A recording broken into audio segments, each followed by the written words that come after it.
inflicted maximum damage on Frazier. Responsibility not just to win your fight. He's talking about Marvis Frazier. You know, Absolutely. I'm a Mike Tyson historian and a boxing historian myself. I think their main So I already objective know is this to make fight the ended in audience go about, home was it 30 seconds? and let them know they or 90 witnessed seconds? something that was incredibly I know it was a special. beatdown. No, it was 30 seconds. I'm pretty Welcome sure. back to the Big Fight Recap here on This is BLTV probably Classic. Mike Tyson's scariest knockout, if I'm not mistaken. If he's not dead, it doesn't count. Bro, Mike was On just today's trash. video, we look back at the night of Destructive. Prime Look at Ready his Iron back. Mike took on the son of a Huge, man. heavyweight boxing legend. With my pop in my Joe corner, I don't Frazier's- see any Joe way I Frazier's can son. lose. Something about this occasion made Tyson Marvis just extremely wasn't ready for enraged, this, man. exasperated, and eager to close the show as quickly as possible. Look at him, bro. Looks like Let's an take a animal in look. there. He looks like an animal in there. But it was 30 seconds, I was right. The 30-second massacre. It was a bad beat. By the fall of '86, the Tyson hype train was back to full throttle after his impeccable one-round annihilation job Oh my over fellow God. contender Reggie Gross. That it's very difficult with a Decimated kid him who like throws hydrogen bombs to get him experience. Decimated To him. this point, Team Tyson was still matching their prodigy relatively lightly, despite every boxing fan, Cuz died including at this Mike time? himself, convinced No, he Cuz had is the still alive, tools I'm to pretty mix sure. it up with the current champions in the Cuz- heavyweight division. I'm starting to think that you're unstoppable. Do you feel that you're the best heavyweight in the world, that you can step in with anybody right now? I feel I am the best fighter in the world right now. Watching a fighter as brilliant as Mike Tyson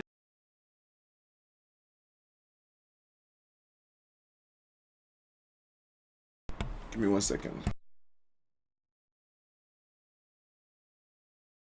Never mind. My sister just came in my room to disturb me. it up with I the don't know if current Cuz is alive champions at this in the time. heavyweight division. I'm starting to think that you're unstoppable.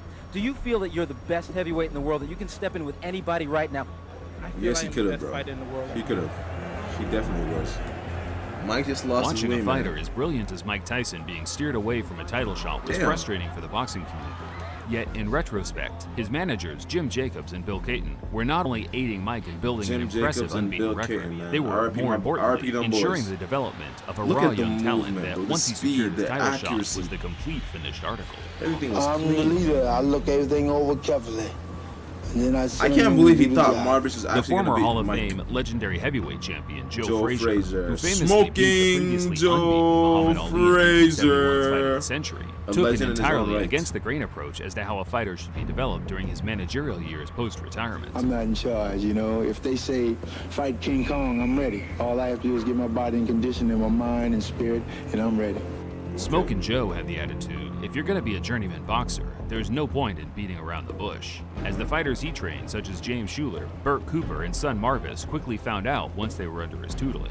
If I couldn't train these boys, Burt or I Cooper, wasn't couldn't that a live good with these boxer? boys, I'd be the first guy to get the hell out the way. Marvis embraced his father's philosophy, where after a very brief amateur career, he began fighting legitimate top contenders inside his first 10 fights as a He pro. lost to Larry Holmes, I'm pretty As sure. he backs him into the ropes Right above before. us. Two Good lefts and a punches. right hand, all by Marvis Frazier, all score. And Marvis beat Steve Zuski, James Steve Broad, Zuski. and Joe Buckner in his first few Under the fights. dudes who fought In Muhammad doing Ali. so, he Oh, never damn. looked like a world beater. More so, a man determined to at who was least that? fill a sliver of his father's I forgot that boots. dude's name. Joe fought pushed his Tyson, son too. to the complete deep end in 1983, He got having KO'd Marvis in, like, face round off with two, the I'm number pretty one sure. heavyweight in the world, Larry Holmes, who at the time had a record of 44-0. He got KO'd in round 2. Damn. Oh, it was round 1. As many experts predicted, got the laid fight out was a complete flat, mismatch, bro. and Larry That made was a sure every clean- spectator at ringside, including Marvis's father, knew about it. He put a beating on him just to show Joe, bro.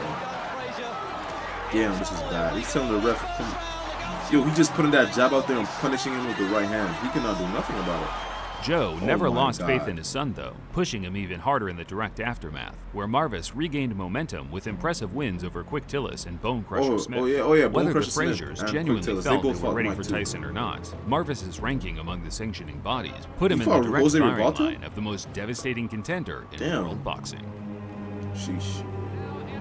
He fought those same dudes that Mike fought. trains and lives in He just Catskill, got New York. decimated, bro. Mike Tyson entering as the Warrior.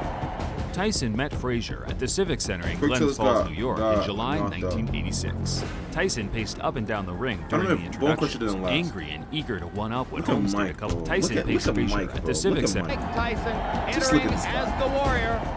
Just look at Tyson this met guy, bro. Frazier at the Civic Center in Just Glens mad, Falls, bro. New York in July 1986. Pure aggression. Tyson paced up and down the ring Calculated during the aggression. introduction, He cannot wait to angry and pounce eager to on one-up what Marvis. Holmes did a couple of years prior.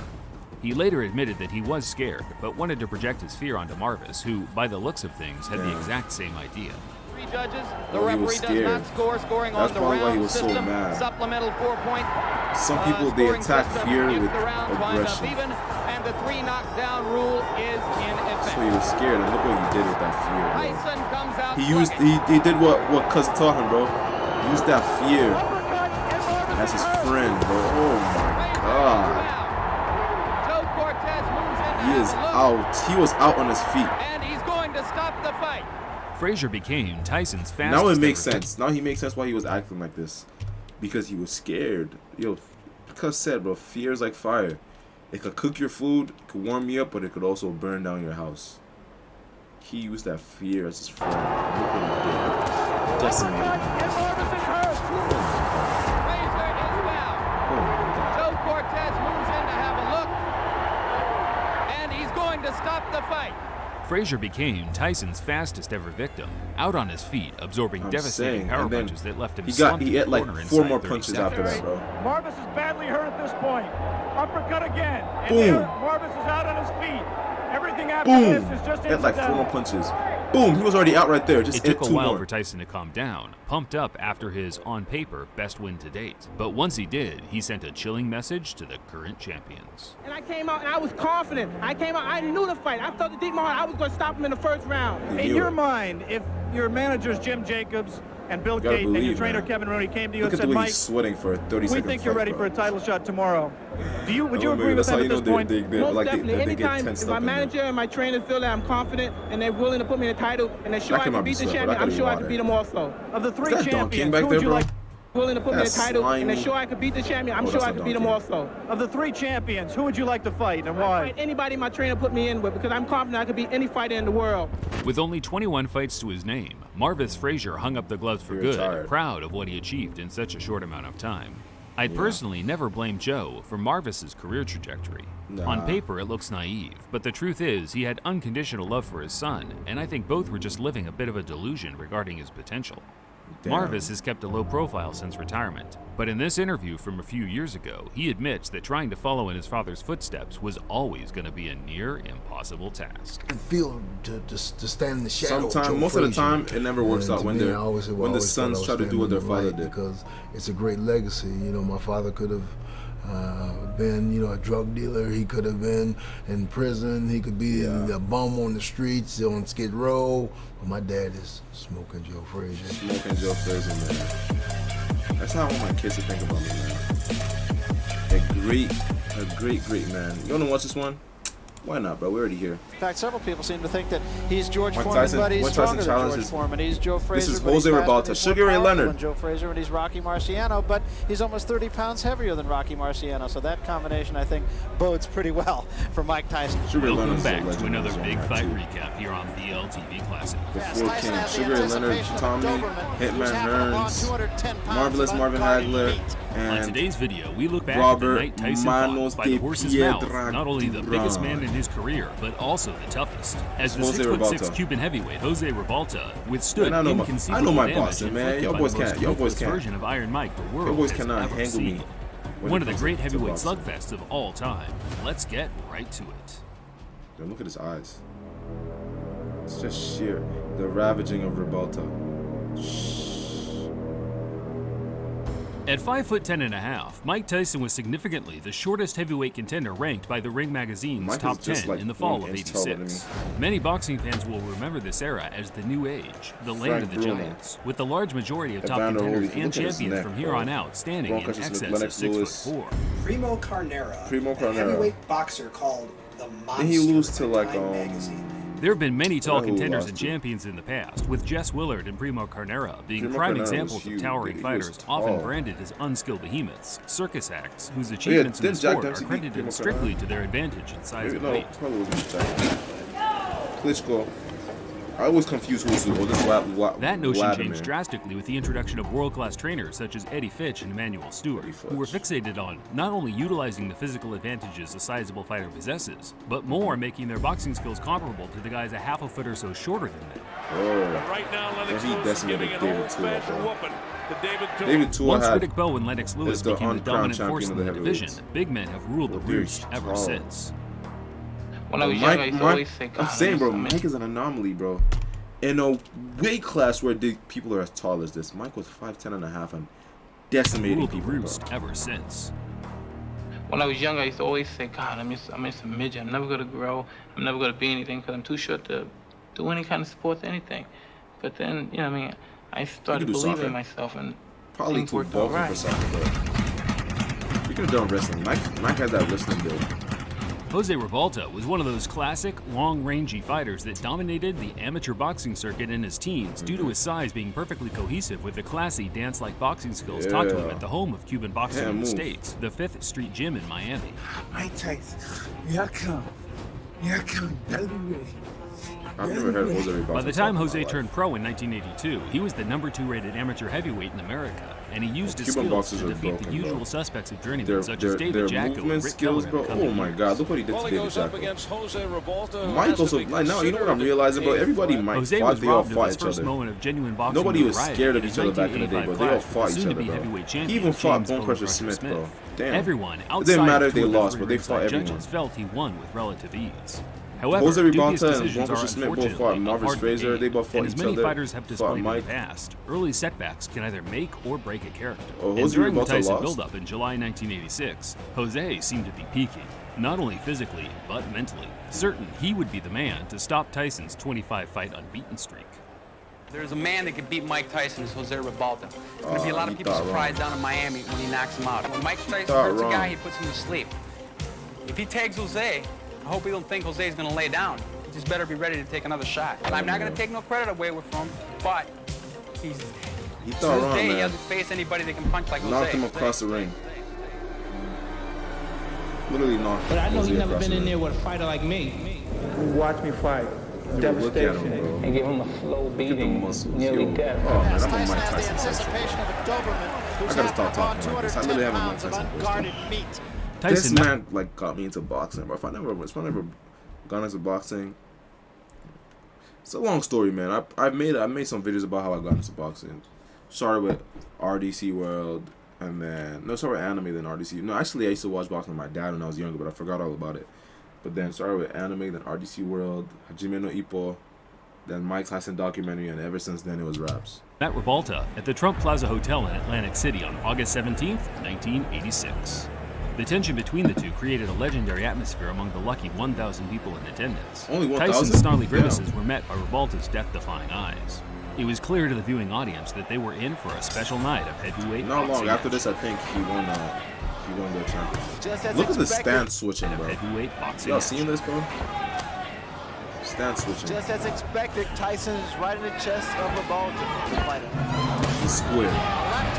So being square helps you move sideways easier. Being slick requires you sideways, but makes it easy to move back. Makes it easier to move back and forth. Oh my God. Oh my God. Hook to the body, uppercut to the head. Jesus A classic Christ. right hook to the body, right uppercut combo put Ribalta down at the end of the second round. The sheer power of the uppercut would have been Look enough at to that send 90 to put uppercut, Ribalta down at the end of the second round. Put his head up, The sheer bro. power of the uppercut Oh would have been my enough to send God. 99.9% of every human on Earth to the shadow realm. Yet, to the crowd's punches surprise, like this guy Ribalta made made it back this to his not feet with human enough stability to slug it out until the end of the round. Hey, props to Jose though. He was in there fighting. He was in there fighting. Normally when Mike hurts you, bro, once he puts you down, bro, it's already wraps. And it's already only round 2. He's in for a long night. Jose's in for a long night in here. to the chin. Jose is in for a long night in here. Acknowledging Ribalta's resilience, Tyson elected for the water in the basement approach in the next few rounds, hammering Jose to the body to try and soften his core. Try to soften his body. Take out that energy out. Gas him out. Oh my God. Oh my. Hook to the body. Uppercut again. Those punches are thudding, bro. Rebalta. Two hooks to the body. Short right hook. No one expected too much from Rebalta. Rebalta is holding his own, though. Damn. I don't think I've ever seen this fight. I've seen clips. I don't think I've ever watched this fight. But he's holding his own in there. Round 6. He got dropped in round 2 by Mike Tyson and landed to round 6. Mike had Ducati too. He just keeps going. Oh my God. This brain Tyson took right his here, attacks bro. upstairs by the end of the 7th, boxing with the same ferocity as he did in the first, throwing with the speed and power of a man that has barely broken a sweat. His cardio was great. A normal person though cannot. Oh my God, knock his knock out. Two left hooks in succession. Oh, Mike is a beast, bro. Look at this. Ferocity, calculated aggression, movement, accuracy, precision, everything. Combinations, left and right. Taking a beating, good punch. Tyson seemed shocked that Rebalta had made it to his feet again. Yet, instead of taking his feet off the gas and cruising to a unanimous decision, he wanted to entertain the fans by closing the show. Most of this, like if this was a normal person, bro, seeing someone take a beating from you like this, especially when you throw hydrogen bombs as punches, bro, it could be demoralizing. You're like, damn, this guy's not going down. He seemed shocked that Rebalta had made it to his feet again. Yet, instead of taking his feet off the gas and cruising to a unanimous decision, he wanted to entertain the fans by closing the show. This was probably a 10-round fight, or 12-round. Look at his stance switching fans by closing the show. He literally composed himself again. Do that left. That's a fighter. Mike usually kept his hands low and noticing. Oh my God. That was a killer punch right there. No, he got up.